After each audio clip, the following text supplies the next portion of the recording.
Park Do-yun had exactly 63 credits to his name when he walked into the salvage auction on Station Gamma 7. The station smelled like recycled air and old metal, the kind of smell that stuck to your clothes and followed you home. Do-yun was 34 years old, tired in his bones, and looking for something cheap to buy and sell for profit. He did not expect to buy a haunted asteroid, but life in the outer belt rarely went the way anyone expected. The auction room was half empty. A few aliens sat in the back rows, their strange eyes watching the auctioneer with bored expressions. The auctioneer was a Velith named Horath, tall and thin, with gray skin that looked like wet stone. He spoke in a rapid voice, selling off broken mining equipment and damaged ship parts. Do-yun watched without interest. Everything good was too expensive. Everything cheap was worthless junk. Then Horath reached Lot 447. "One asteroid barn," Horath announced, his voice suddenly nervous. "Located on rock KB 1173. Previous owner deceased. Minimum bid 50 credits. Do-yun looked up. An asteroid barn for 50 credits was impossible. Those structures cost thousands to build. Even old ones sold for hundreds at minimum. He raised his hand before he could think about it. Horath stared at him. The aliens in the back made strange sounds that might have been laughter. "Human," Horath said slowly, "do you understand what you are bidding on?" "An asteroid barn," Do-yun replied. 50 credits. "That place has been empty for 60 years. The last 3 owners all died within months of buying it. The Korath Mining Guild will not touch it. Even our scanners refuse to read what is inside the lower caverns." Horath paused. "Are you sure?" Do-yun thought about his 63 credits. He thought about sleeping in station hallways and eating nutrition paste for every meal. He thought about his grandmother, who died when he was young, who always told him, "When others run from darkness, that is where treasure hides." "I am sure," he said. No one else bid. The asteroid barn was his. 3 days later, Do-yun flew his small shuttle toward KB 1173. The asteroid was shaped like a potato, barely 2 kilometers across, spinning slowly in the endless black of space. It looked lonely. It looked forgotten. Do-yun understood those feelings very well. He landed on the surface and walked to the barn's entrance. The airlock was old but functional. When the doors opened, he stepped inside and found himself in a massive pressurized dome. Mining equipment sat in neat rows, covered in thick dust. Storage containers lined the walls. Everything was exactly where the previous owner had left it, untouched for 60 years. Do-yun explored slowly. The living quarters were built into the asteroid's rocky crust, small rooms carved from stone and sealed with metal plates. He found a bed, a kitchen unit, and a tiny bathroom. Everything worked. The power still flowed from solar collectors on the surface. In the main room, he found a journal. The pages were yellow with age. The handwriting was shaky, growing worse with each entry. Do-yun sat down and read. The first entries were normal. The previous owner, a human man named Gyun, wrote about his plans to mine the asteroid for rare metals. He was excited. He had dreams. Then the entries changed. "Something is wrong with this place," Gyun wrote 6 months after arriving. "I hear sounds at night, sounds from below. The deep shaft makes noises that sound almost like breathing." 3 months later. "I should not have opened the lower levels. There is something down there, something old. It watches me. I can feel it watching even when I close my eyes." The final entry was barely readable. "It knows I am here. It has been here longer than the belt itself. I should never have opened the deep shaft. Forgive me." Do-yun closed the journal. His heart beat fast, but he did not feel afraid. He felt curious.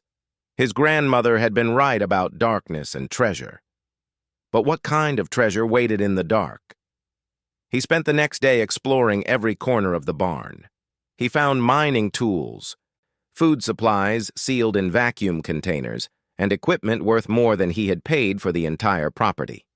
But he also found the elevator shaft. It was hidden behind a false wall in the lowest storage room. The previous owner had tried to seal it with metal plates and welding marks, but the seal had failed. The elevator doors stood slightly open, revealing a dark shaft that went straight down into the asteroid's heart. Do-hyun pulled out his scanner and pointed it into the darkness. The device made angry beeping sounds. The readings made no sense.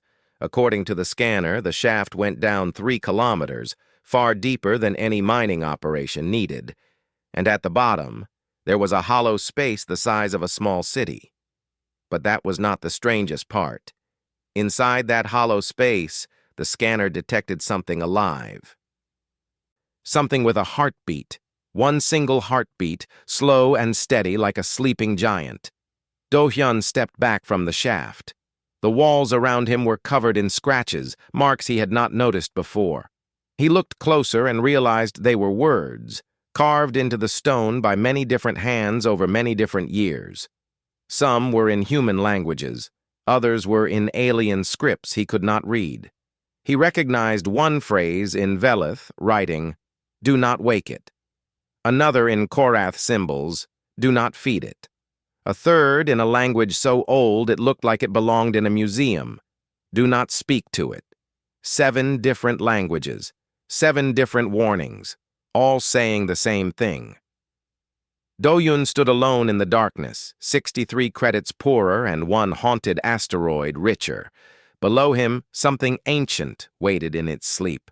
Above him, the stars burned cold and uncaring.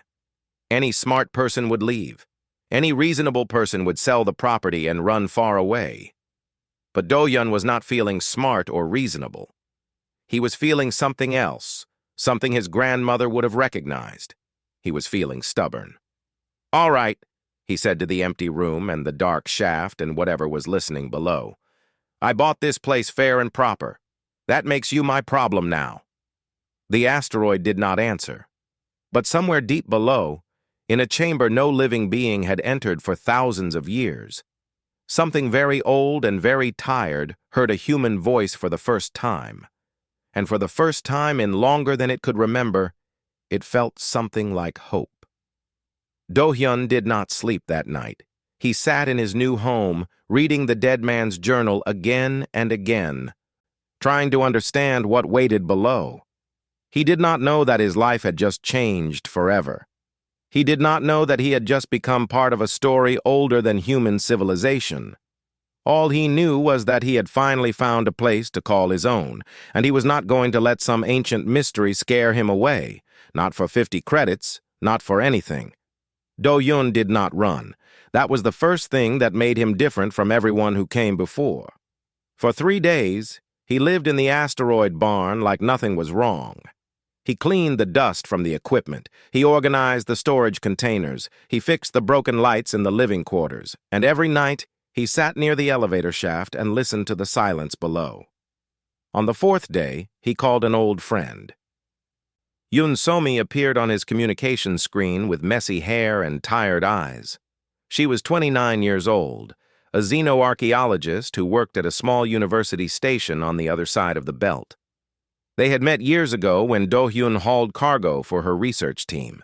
She was one of the few people in the galaxy he actually trusted. "Do-hyun," she said, rubbing her face, "it is 3 in the morning here. What is wrong?" "I bought an asteroid barn." "Good for you. Why are you calling me about this?" "Because there is something alive at the center of this rock. Something that has been here for a very long time. And I need someone smart to tell me what I am dealing with." Somi was quiet for a moment. Then she leaned closer to the screen. "Tell me everything." Do-hyun told her about the auction, the warnings, the elevator shaft, and the scanner readings. He sent her images of the scratched messages on the walls. He watched her face change from tired to curious to worried. "Those symbols," she said slowly. "The oldest ones. I recognize that script. Do-hyun, That writing style died out 50,000 years ago. The species that created it went extinct before humans learned to make fire. So something has been warning people away from this place for 50,000 years? Longer than that. Some of these markings are even older. I need time to translate them properly. She paused. Do not go down that shaft. Not yet. Promise me. I promise, Do-Yun said. He meant it at the time. Somi worked for 2 days straight. She sent him translations as she finished them. Most said the same things. Do not wake it, do not feed it, do not speak to it. But one message was different. It was the oldest writing, carved so deep into the stone that time had not erased it. When the desperate one comes, Somi translated, it will finally answer. Do-Yun read those words again and again. He thought about his empty bank account. He thought about his lost ship, taken by debt collectors 2 years ago. He thought about sleeping in station hallways and wondering if tomorrow would be better than today. Desperate. Yes, that was a word that fit him well. On the 5th day, he broke his promise to Somi. The elevator was old, but still worked. Do-Yun stepped inside and pressed the button for the lowest level. The metal box groaned and began its slow descent into the dark. The shaft went down and down and down. The walls changed as he dropped. Near the top, they were rough stone, the natural rock of the asteroid. But deeper down, the stone became smooth. Then it became warm. Then it began to pulse, like the walls of a living creature breathing in its sleep. Do-Yun felt fear then, real and cold in his stomach. But he did not press the button to go back up. He was too stubborn for that. He was too tired of running from things. The elevator stopped at the bottom. The doors opened. Do-Yun stepped into a chamber the size of a cathedral. The ceiling rose so high that his flashlight could not reach it. The walls curved like the inside of an egg. And in the center of this impossible space stood a cocoon of black crystal, 30 meters tall, glowing with faint inner light. Something moved inside the crystal. Do-Hyun walked closer. His legs felt weak, his hands were shaking. But he kept walking until he stood directly before the cocoon, close enough to touch it. A voice filled his mind. It was not sound. It was thought, pressed directly into his brain like words written on the inside of his skull.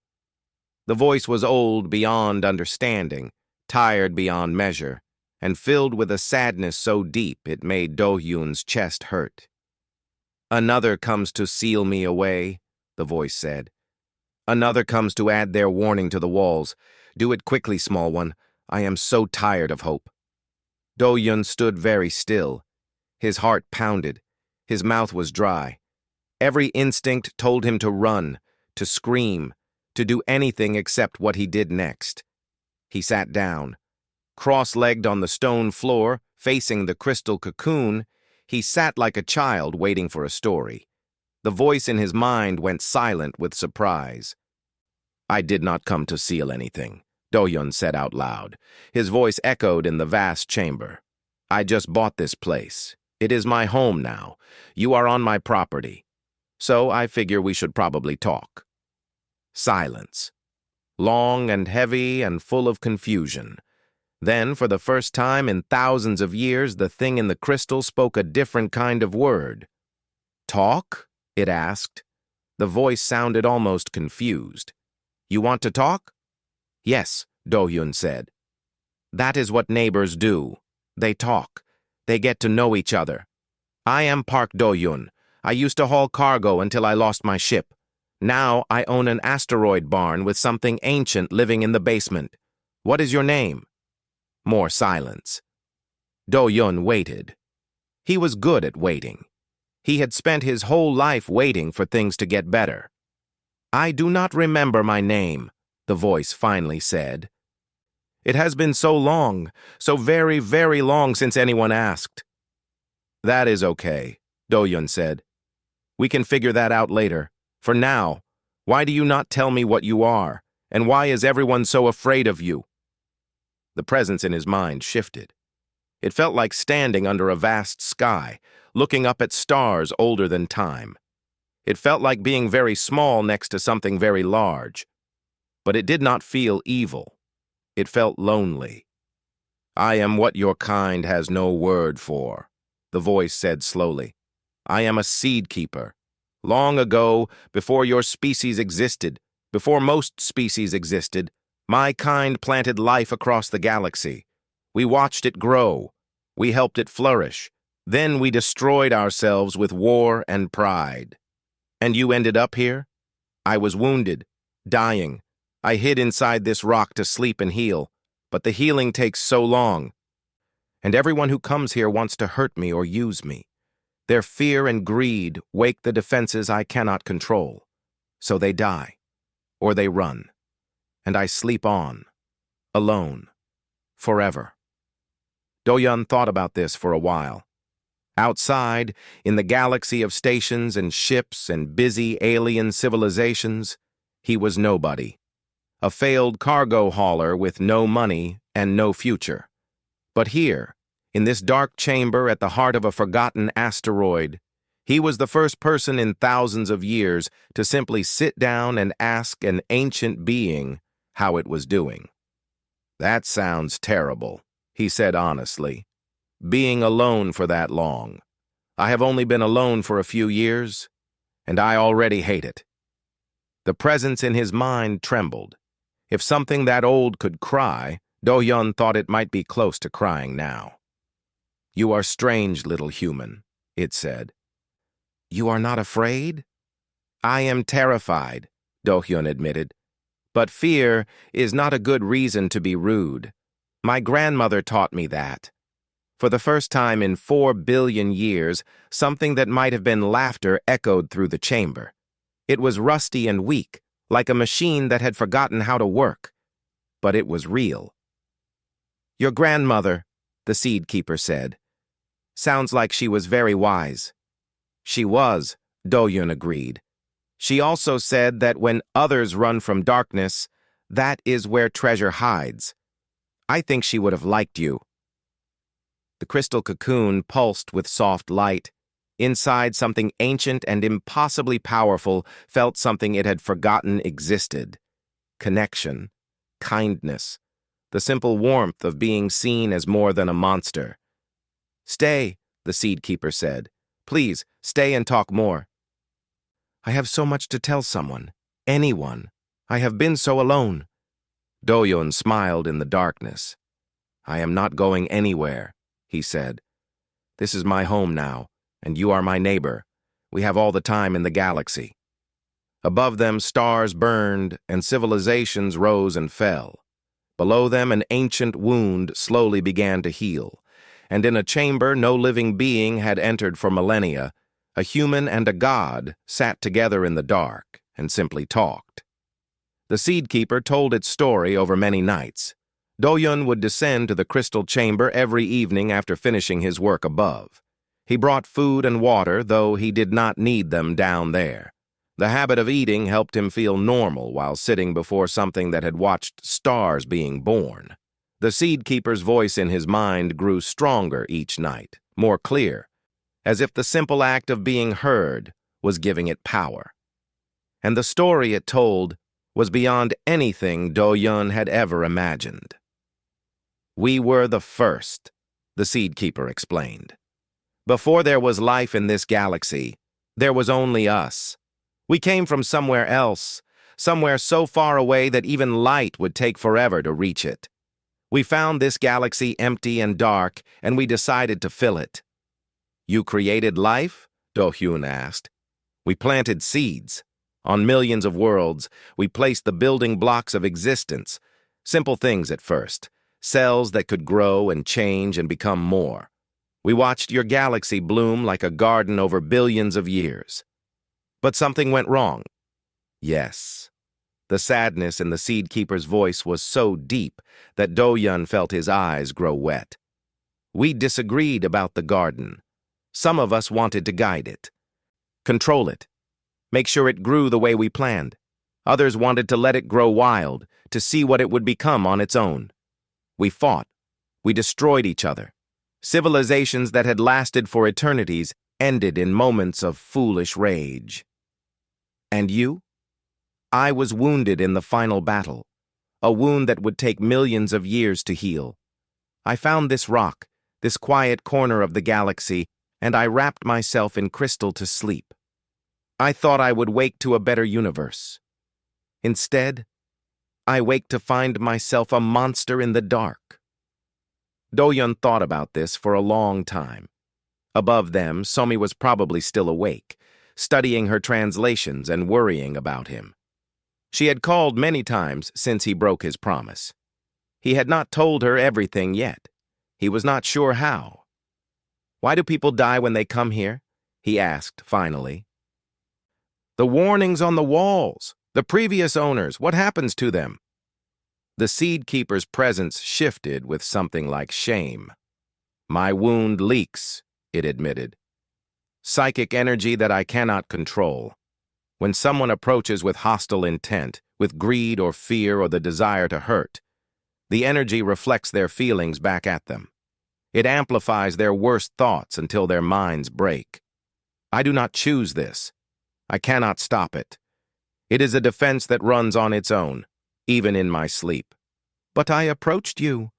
I am still alive. You approached with nothing but exhaustion and curiosity. No weapons, no greed, no plan to exploit or destroy. Just a man looking for a home." The Seed Keeper paused. "In 50,000 years, you are the first to come here without wanting something from me. The first to simply sit down and ask how I feel." Do-yun smiled sadly. "I did want something. I wanted a place to belong. I was just too poor to want anything more complicated. And that made all the difference." They talked more that night and many nights after. The Seed Keeper told Do-yun about the wonders of the ancient galaxy, about species that had risen and fallen before humans were even a dream, about technology so advanced it looked like magic. Do-yun told the Seed Keeper about human history, about their wars and mistakes, their achievements and failures, their strange, stubborn refusal to give up even when everything seemed hopeless. "Your kind interests me," the Seed Keeper said one night. "You live such short lives, a blink compared to my existence, and yet you feel so much, so deeply, in your small moments. How do you bear it?" "We do not have a choice," Do-yun said honestly. "We know from the beginning that everything ends. Everyone we love will die. Everything we build will crumble. So we learn to carry grief like a second heart. It becomes part of us." "That sounds terrible." "It is, but it also makes the good moments better. When everything is temporary, everything becomes precious." The Seed Keeper was silent for a long time. When it spoke again, its voice was hesitant, almost afraid. "I need your help, Park Do-hyun. I would not ask if there was any other way. But I have been sleeping for so long and the sleep has become a prison. I cannot heal inside this crystal anymore. I need to be free. What do you need me to do?" "The crystal shell that protects me must be opened manually. Someone must cut through the outer layers and let starlight reach me directly. But the process requires physical contact with my mind for several hours. Direct contact. No barriers between us." Do-yun felt a cold weight settle in his stomach. "What happens to people who touch your mind directly?" "Every species that has tried was overwhelmed. Their minds could not contain something so vast. They went mad or they died. My existence is too big, too old, too full of memories and pain. Mortal consciousness drowns in it." "But you think humans might be different?" "I do not know. Your species is new. I watched your ancestors learn to use fire and then I slept. But in our conversations, I have felt something in your mind that I have never felt before. A strange resilience, a stubbornness that defies logic. You have experienced loss and grief that should have broken you, and instead you simply carry it forward." Do-yun thought about his life. He thought about losing his parents young, about the grandmother who raised him and then died too soon, about the ship he loved and lost, about every door that had closed in his face. He thought about all the nights he had wanted to give up and all the mornings he had gotten up anyway. "I will do it," he said. "You understand what I am asking? If your mind cannot hold me, you will die. Or worse, you will live but be empty, a shell with no person inside." "I understand." "And still you agree? Why?" Do-hyun smiled in the darkness. "Because you have been alone for 4 billion years, and that is too long for anyone to be alone, because you did not choose to be a monster. Because my grandmother taught me that kindness is never wasted, even when it costs you everything." The Seed Keeper's presence trembled with emotion so strong, it made the crystal walls pulse with light. "You strange, impossible creature," it said. "You foolish, wonderful human. I do not deserve this kindness." "Nobody deserves kindness," Do-hyun replied. "That is what makes it kindness instead of payment." He called Somi that night and told her everything. She was angry at first, then scared, then resigned.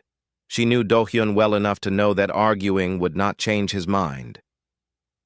"I am coming there," she said. "If you are going to do something stupid, I am going to be there to watch. And I am bringing my brother. Tae-woo is good with machines. If anyone can figure out how to cut alien crystal, it is him." "Thank you." "Somi, do not thank me yet. I am still angry with you." But her voice was soft, and Do-hyun could hear the love hidden underneath the words.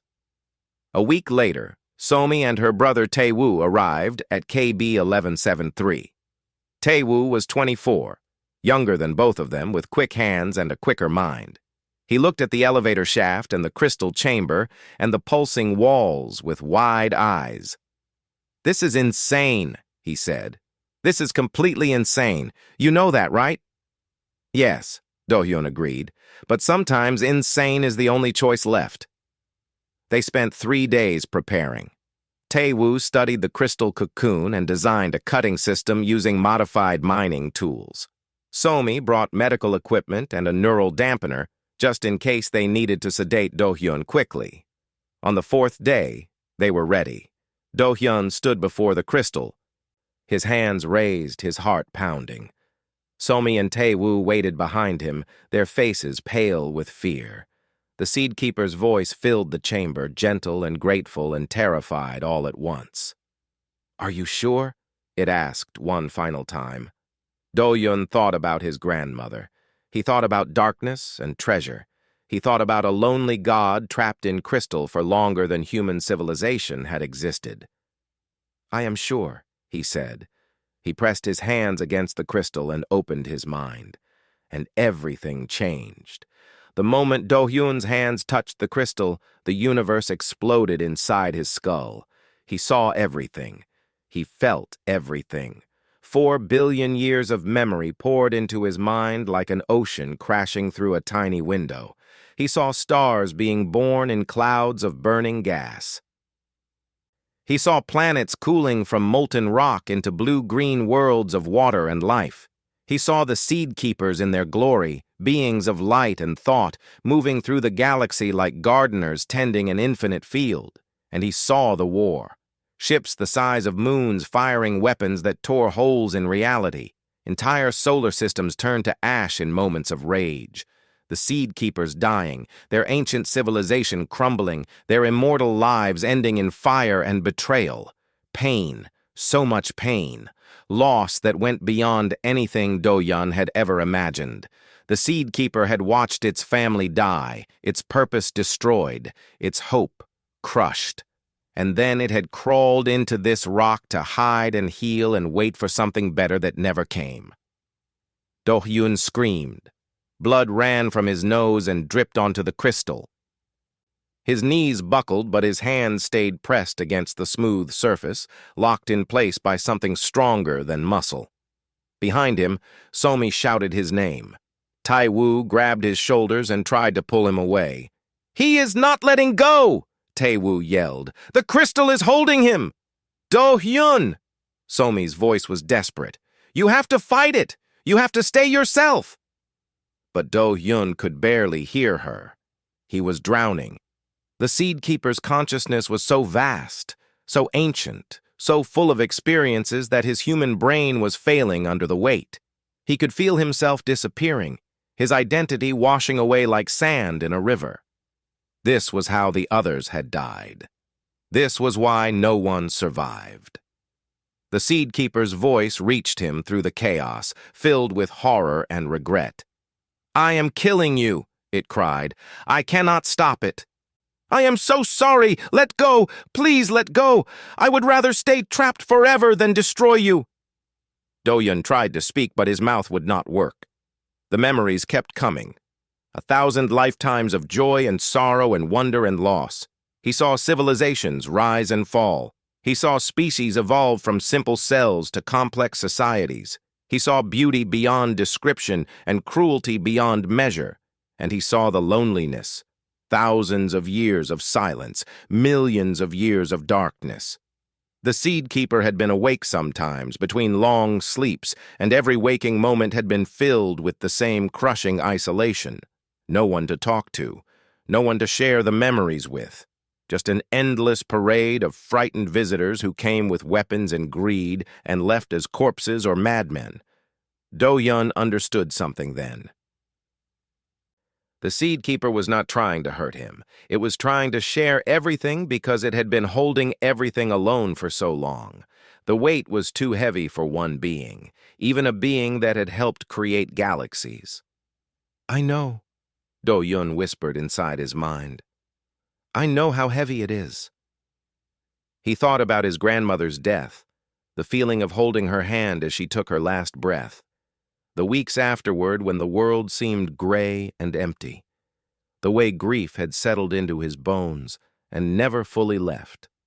He thought about losing his ship, the debt collectors arriving at his door, watching his home and his livelihood disappear in a single afternoon, the shame and helplessness that followed. He thought about the years of wandering, station hallways that all looked the same, nutrition paste that tasted like nothing. The constant question of whether tomorrow would be better or worse, and the growing suspicion that it would just be more of the same. "This," he said to the Seed Keeper, "is what humans carry, every single one of us. From the moment we understand what death means, we carry this weight, and we keep walking anyway." The flood of memories hesitated. The Seed Keeper's consciousness drew back slightly, surprised. "How?" it asked. "How do you survive it? Your species lives barely a century. You have no time to heal from such wounds." "We do not heal from them. We learn to walk with them. We build our lives around the wounds instead of waiting for them to close." Do-Yun pulled his grandmother's memory forward, not fighting the connection anymore, but using it. He showed the Seed Keeper what grief looked like from the human side. Small and personal and devastating.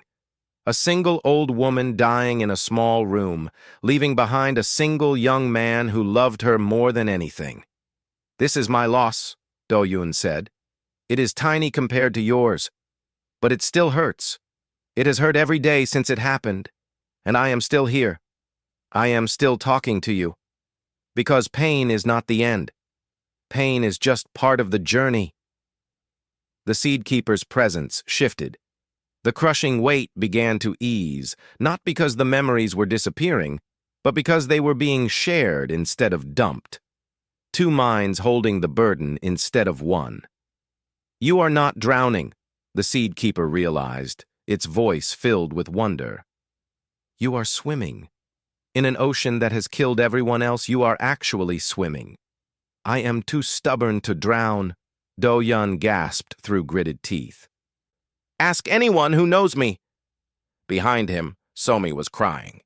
"His vital signs are stabilizing. Tae-woo, they are stabilizing." "Start cutting," Do-Yun managed to say out loud. "Cut the crystal now. I can hold on." Tae-woo hesitated for only a second. Then he grabbed the modified mining tool and began to cut. The work took 3 hours. 3 hours of Do-Yun standing with his hands pressed to crystal, his mind connected to something older than Earth, 3 hours of sharing memories and pain, and a strange growing sense of understanding. The Seed Keeper showed him the location of 17 hidden caches scattered across the galaxy. Vaults filled with seeds and technology, the last gifts of a dying civilization. It showed him how to read the ancient language that had been carved on walls across 1,000 worlds. It showed him things no human had ever known. And Do-hyun showed the Seed Keeper what it meant to be small and brief and stubbornly alive anyway. He showed it coffee on cold mornings and songs that made you cry, and the way sunrise looked after a terrible night. He showed it the human talent for finding beauty in broken things. "Your kind is remarkable," the Seed Keeper said as Tae-woo cut through the final layer of crystal. "You do not live long, but you live so much in the time you have. I have existed for billions of years, and I think you have felt more than I ever did." "That is because we know it will end," Do-hyun replied. "Everything matters more when the clock is ticking." The last piece of crystal fell away. Starlight, channeled through a series of mirrors that Tae-woo had installed, flooded into the chamber. The light struck the Seed Keeper's true form, and the cocoon exploded outward in a shower of black fragments. Do-hyun fell backward into Somi's arms. His vision was blurry, his whole body was shaking. But he was alive. He was himself. He had held on. The Seed Keeper rose from its prison for the first time in 4 billion years. Its true form was light, pure, warm, golden light that filled the chamber like sunrise. It was beautiful in a way that made Do-hyun's heart ache. Not the beauty of a painting or a sunset, but the beauty of something vast and ancient finally being free.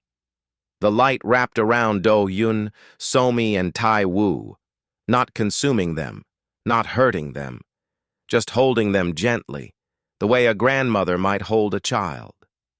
"Thank you," the Seed Keeper said. Its voice was different now, stronger and clearer, no longer filtered through crystal. "Thank you for talking to me. Thank you for staying. Thank you for showing me what courage looks like in small, brief, wonderful creatures." Do-hyun smiled weakly from Somi's arms. "You are welcome. Just do not forget to write." The Seed Keeper laughed. Real laughter, full and warm, shaking the walls of the chamber. For a moment, the loneliness that had filled this place for thousands of years was completely gone. "I will never forget you, Park Do-hyun," it promised. "For as long as stars burn and galaxies spin, I will remember the human who sat down in the dark and asked a monster if it wanted to talk." The light gathered itself together, preparing to leave.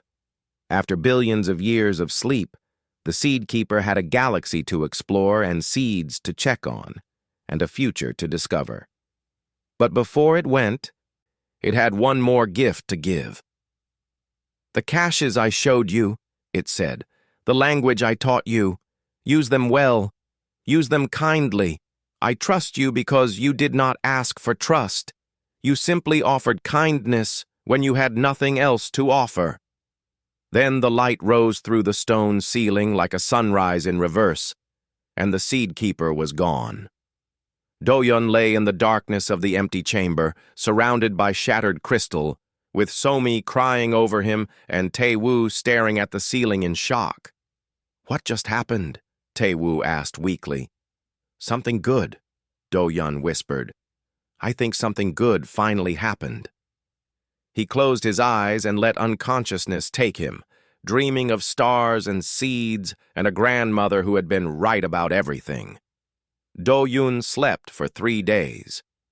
Somi and Tae-woo carried him to the surface and put him in the bed in the living quarters. They took turns watching over him, checking his vitals, making sure he was still breathing. The medical scanners showed strange activity in his brain, patterns they had never seen before, but his heartbeat was strong and his face was peaceful. When he finally opened his eyes, the first thing he saw was Somi sitting beside him with dark circles under her eyes and a look of relief so strong it almost broke his heart. "You idiot!" she said, and then she hugged him so tight he could barely breathe. "I am alive," he said into her shoulder. "You almost were not. 3 times your heart stopped. 3 times we thought we lost you." She pulled back and looked at him with red-rimmed eyes. "Never do that again."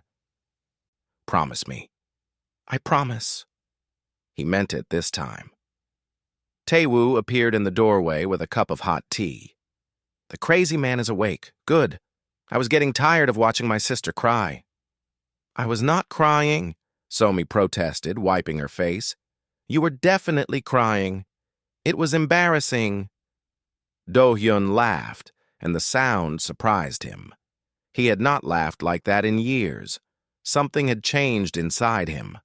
The heaviness that had lived in his chest for so long was still there, but it felt lighter now, shared. He tried to sit up and found that his body was weak but working. His mind felt different, too, larger somehow, like a room that had new doors he had not noticed before. "I can see them," he said suddenly. "The caches. The Seed Keeper showed me where they are, 17 locations across the galaxy." "I can see them like maps in my head." Somi and Taewoo exchanged worried looks. "Are you sure you are okay?" Somi asked carefully. "You went through a lot. Your brain might be—" "I am fine, better than fine. I remember everything the Seed Keeper shared with me. The language, the locations, the technology. It is all still here." He tapped his temple. "Like files saved to a computer." "That is incredible," Taewoo breathed. "Do you know what we could do with that information? The things we could find?" "Yes," Do-hyun said, "and we are going to be very careful about how we use it." The news of what happened spread slowly at first. Strange reports trickled through the outer belt about a light seen rising from an unremarkable asteroid, heading toward the galactic core. Most people dismissed it as a sensor glitch or a natural phenomenon. But a few paid attention. A few wondered. Do-hyun kept quiet about what really happened. He told no one about the Seed Keeper or the caches or the gift he had been given. Only Somi and Tae-woo knew the truth, and they understood the importance of keeping it secret. "If the corporations find out what you know," Somi explained, "they will never stop hunting you. They will want to exploit those caches for profit no matter who gets hurt." "I know," Do-hyun said. "That is why we are going to do this ourselves, slowly, carefully, the right way." They formed a small company. Nothing fancy, just a registered business entity with an official name, Park Family Salvage and Restoration. Somi handled the research and planning. Tae-woo built and repaired the equipment. Do-hyun provided the knowledge that no one else in the galaxy possessed. Their first job was a dead moon on the edge of mapped space. The Seed Keeper's memories told Do-hyun that a cache was hidden there, buried under kilometers of ice. It took 6 months to reach it and another 3 months to excavate. But when they finally opened the vault, they found technology that made Somi weep with joy. Terraforming seeds, billions of microscopic machines designed to transform dead worlds into living ones. The instructions were written in the ancient language that only Do-hyun could read. "We could sell this," Tae-woo said quietly, staring at the glowing containers. "We could be rich beyond imagination." "We could," Do-hyun agreed. "But that is not what we are going to do." Instead, they donated the seeds to a colony struggling to survive on a dying planet. The terraforming process took 2 years. But when it was finished, a world that had been gray and poisonous was transformed into a garden of green forests and blue oceans. Millions of lives were saved. The colony tried to pay them. Do-hyun refused. "Just take care of your new world," he told them. "That is payment enough." Word spread. The strange human company that appeared from nowhere with impossible knowledge. The salvage operation that found things no one else could find and then gave them away or sold them for modest prices. The quiet man, who could read languages that had been dead for longer than human history. Over the following years, Park Family Salvage became legendary. They opened 3 more caches and used the contents to help colonies, research stations, and refugee populations across the galaxy. They refused every contract from weapons manufacturers. They turned away every megacorporation that came with briefcases full of credits and empty promises. "Why do you do it?" reporters would ask. "Why help so many people for so little reward?" Do-hyun always gave the same answer. "Because someone helped me once, and the best way to repay kindness is to pass it on." 5 years after the Seed Keeper's awakening, Do-hyun sat on the surface of KB 1173 watching the stars. The asteroid had been transformed. The old barn was now a thriving greenhouse station, filled with plants and people and life. A dozen employees worked inside, humans and aliens together, preparing for their next expedition. Somi came out to join him, 2 cups of tea in her hands. She had grown into her role as chief researcher, confident and capable in ways she never imagined she could be. "The Council of Species sent another ambassador," she said, handing him a cup. "They are still asking how we keep finding these sites." "What did you tell them?" "The same thing you always tell them. Some things are not for sale." Do-hyun smiled and sipped his tea. In his pocket, he carried his grandmother's photograph, worn and faded but still precious. He pulled it out and looked at her face. "You were right," he told her silently. "About all of it. The darkness, the treasure, everything." Tae-woo appeared at the airlock door, waving his arms. "Do-hyun, we have a message coming in. Some kind of unusual signal from the galactic core." Do-hyun and Somi exchanged looks and hurried inside. The signal was unlike anything in their databases. It was old, impossibly old, encoded in a language that made every computer in the station confused. But when Do-hyun listened to it, he understood immediately. "What does it say?" Somi asked. Do-hyun felt warmth spread through his chest. Somewhere across the vast distances of space, an ancient being was watching its garden grow and thinking of the small, stubborn human who had changed everything. "It says hello," Do-hyun said, laughing. "It says the garden is doing well. And it says thank you." Somi stared at him. "The Seed Keeper? After 5 years?" "Time is different for something that old. 5 years is nothing. A breath, a blink." He paused. "It also says it found others. Other Seed Keepers who survived. They are waking up, reconnecting, starting to tend the galaxy again." "Because of what you did?" "Because of what we did. All of us. You, Tae-woo. Everyone who chose kindness over profit and patience over greed." He looked around at the greenhouse station, at the people working and laughing and living. "We showed them that the seeds they planted were worth saving. That the galaxy they built is full of strange, stubborn, wonderful creatures who refuse to give up." Somi wiped her eyes. She was definitely crying again, but this time neither of them mentioned it. "So what do we do now?" she asked. Do-hyun looked out the window at the stars. Somewhere out there, ancient beings were waking up. Hidden caches were waiting to be found. Dead worlds were waiting to be reborn. And a small company of humans and aliens was ready to help. "The same thing we always do," he said. "We keep going. We keep helping. We keep being stubborn." He raised his teacup toward the distant stars, toward the galactic core where something old and powerful was watching. "Thank you for the gift," he said quietly. "I promise we will use it well." Somewhere across the galaxy, a being of light heard his words and smiled.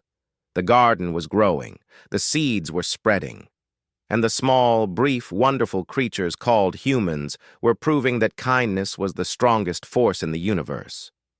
Park Do-hyun finished his tea and went back to work. There was always more to do,